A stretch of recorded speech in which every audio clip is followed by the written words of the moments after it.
Hello my lovely friends, my name is Ava and I have another, if you like this, then you should check out this other book video.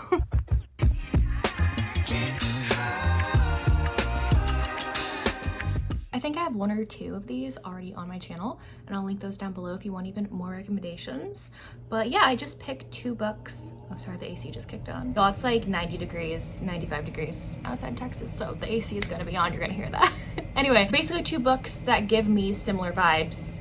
If you like one of them, you're probably gonna like the other one. So let's get into it. So if you love Out on a Limb by Hannah Bonham Young, an absolutely fantastic book, one of my favorite books of all time, you're probably really gonna like Lizzie Blake's Best Mistake by Maisie Eddings. Both of these romances are the surprise pregnancy trope, but not done hiddenly, like the secret baby. I'm not a fan of secret baby, but I like surprise pregnancy, you know what I mean? Both of these relationships start out as one-night stands, and both of these women find out that they are pregnant, and they actually, both of them, end up moving in with the baby daddy to have a better life for the unborn child. Whenever the child is born, they will live together, they will co-parent together, but they're not gonna have any romantic things going on before the baby is born or even after the baby's born, because both of these couples want the best life possible for their baby, and they don't want to jeopardize that by maybe things going south if they end up being romantic with one another. So both of these I feel like are similar with vibes, but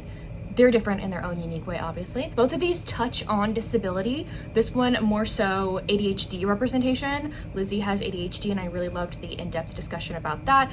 And in this one, both of our characters are physically disabled. The hero, as you can see, is an amputee, and our heroine was born with a limb difference. So I really loved the disability representation in both of these as well. Okay, if you love Take a Hint, Danny Brown by Talia Hibbert, you probably will like Fake It Till You Bake It by Jamie Wesley. These books are not 100% similar by any means, but there are certain things that do make them remind me of each other, if that makes sense. This one is a fake dating romance between a college professor, our heroine Danny, who is bisexual, and she gets in a fake relationship with Zaf, who is one of the like night guards or front desk guards at the college that she works at.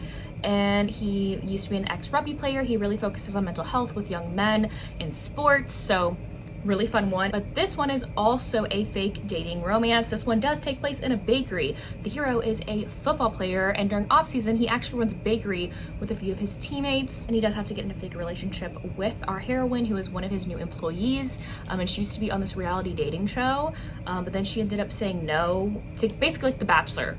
During the final proposal scene, she rejected him, and so she's been backlashed with the media and whatnot, so they get in a fake relationship to get the media off her back, but then also shine light on the bakery, because I also think the bakery does a lot of charity work, if I'm not mistaken. So both of these deal with charities, sports, guys, so these are both really good contemporary romances. Okay, if you enjoyed Secrets of a Summer Night by Lisa Kleypas, this is the first book in her Wallflower series, I recommend The Bachelor Bargain by Madison Michaels. Both these books are about wallflowers, specifically the whole series. Both of these series are about a group of girlfriends who are wallflowers and them trying to find a guy. And in this one, our heroine is being pursued by a guy she's not really interested in, but he basically worms her way into her heart. That is kind of also what happens in The Bachelor Bargain, except it's kind of like flipped a little bit. The heroine is like a badass, and this one also weaves in kind of like Bridgerton vibes. Specifically, I mean like the Lady Whistledown aspect, because the Wallflowers, the girls, actually wrote the Society of Papers to spread rumors, like correct rumors, like they are true rumors about horrible men in society, to take them down, like rapists and thieves and whatnot. So I really enjoyed both of these, and I don't know, they just gave me the same vibes. Oh, here's a fun one. If you enjoy The Hating Game by Sally Thorne, this one is very popular. It's a co-workers romance. You will also enjoy this novella, Dancing with the Enemy by Cassie Mint. So if you just want like a little quick novella to pick up, this is basically The Hating Game, but like in a shortened, condensed version with like lots of hot sex. So yeah, The Hating Game, as I said before, is a enemies to lovers workplace romance. They're both vying for like the same position at their job, and there's like a fine line between love and hate. This is one of the first romances I read that was like a soul romance book, one of the first ones back in like 2018, 2017. And when I read Dancing with the Enemy, it was basically like The Hating Game, but it's like 70 pages. They are both at like a company party and they like hate each other. They're at war with each other, both vying for the same position, I believe. And then the hero asks the heroine to dance and she's like, what the heck? And I think she declines at first and she can tell that it actually bothers the hero. And he's kind of a little bit sulky afterwards. She's like, wait, what? And they kind of realize there's a fine line between love and hate, and they go off and they have some hot time together, okay? Kara DeWitt is a really popular author, but I believe her first book was Rootbound, which is a small town ranch setting romance, kind of between a ranch hand and the ranch owner's estranged daughter who comes to visit. She's a photographer. So if you love Rootbound, I recommend Rustic Hearts by Amber Kelly because it has a very similar plotline and vibes. You have a ranch setting. The heroine has been living in like the city, very popular city, with her mother ever since she was a young girl. She goes to see her father again, who runs this ranch in this small town because her grandmother recently passed away, and so she's gonna say goodbye. I think that's what happens. I think so. Anyway, she comes back into town. If you hear a lawnmower, I apologize. I have to leave for work in like 10 minutes, so we're gonna push through.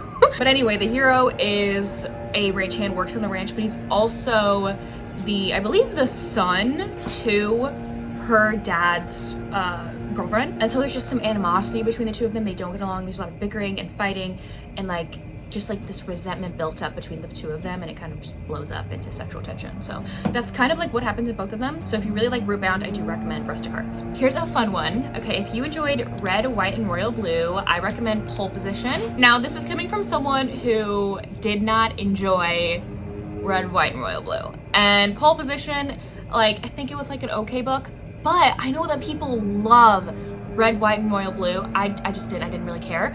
But I feel like if you love that one, you're also gonna love Pole Position, because I kind of had the same feelings about both of them, but they gave off similar vibes. Not every book is for every person, I understand that. So if you love Red, White, and Royal Blue, you need to check out Pole Position.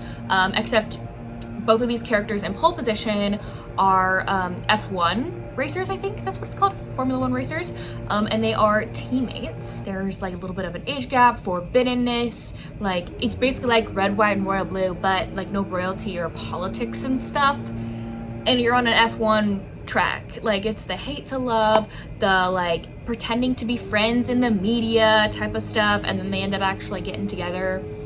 So if you like Formula 1 and if you love Red, White, and Royal Blue, probably pick up Pole Position. Okay, here's one that I love. I'm pulling up my original copy of this book.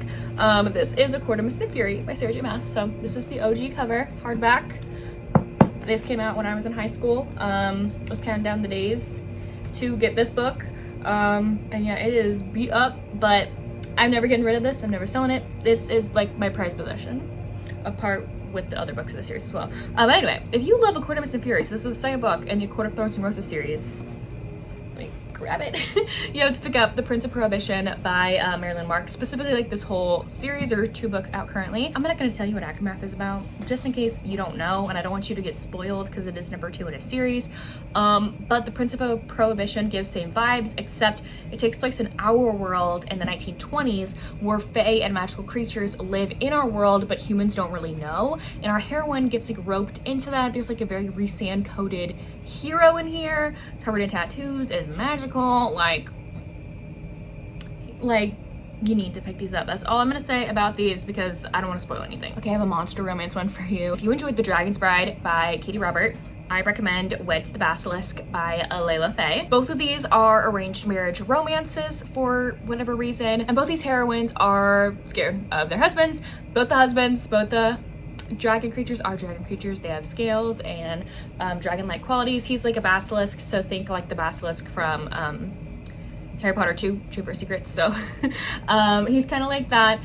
They both got 2 things down there. That was fun. Yeah, and they're both like pretty short novellas. So I feel like if you like The Dragon's Bride, pick up a Layla Faye. Hello. I know Priest by Sarah Simone is a very popular romance. I finally read it, I think earlier this year for the first time, and I totally understand the hype. So if you're wanting another priest romance, I recommend Lessons in Sin by Pam Godwin. I feel like this one is even more taboo, even more forbidden than Priest, but that's just me. I did read this one first. This is the forbidden romance between our hero, who is the priest and headmaster to this all-girls like Catholic school, and this new girl comes in. I think she's like 18, 17, and they start up some stuff when they should not. Obviously, this is very forbidden and taboo. So, and then priest, if you don't know about priest, that is a priest romance, like I said. And this priest gets with one of the women who is a part of the church. They get it on in like the confessional booth. They get it on in the church as well. So if you're wanting those church scenes, look no further. My last pairing that I have, if you love Radiance by Grace Draven, love Radiance. One that gave me similar vibes, although not as good in my opinion, because this is like my favorite book of all time, but it's still good nonetheless. This is No Man Can Tame. This is also an arranged marriage romance between two people who don't find each other attractive whatsoever, but they need this alliance for their respective people, their countries. That one's not really a friends to lovers like Radiance is though. There's like this animosity between the two of them. So if you're wanting Radiance but more like an enemies to lovers vibe, I do recommend No Man Can Tame. I also think this is available on Audible Plus, so if you have an Audible subscription, I believe you can listen to this for free, if I'm not mistaken. I'm sorry if I'm incorrect on that. But I love Radiance, so if you're wanting something similar, I recommend No Man Can Tame. Anyways, there you have it. Those are some. If you like this, then read this. Romance recommendations. Sorry if you can hear Winnie chewing a box this entire time. I have boxes on my floor. I'm packing to move in like a month. And she likes to chew cardboard. But you know what? It keeps her occupied. Keeps her occupied. It's fine with me. Totally fine. Anyways, let me know down below if you would recommend any books to go with the books that I mentioned. Like, what are there any more that you would recommend per pairing? Or if you have if you like this, then read this pairing, I'd love to know as well. Also, let me know down below what your thoughts are on the books that I mentioned today. And if you don't feel like commenting anything else, you can leave me, ooh, let's do a dragon, the dragon emoji, in the comment section down below. But anyways, thank y'all so much for watching. I will see y'all soon in my next one. Bye y'all.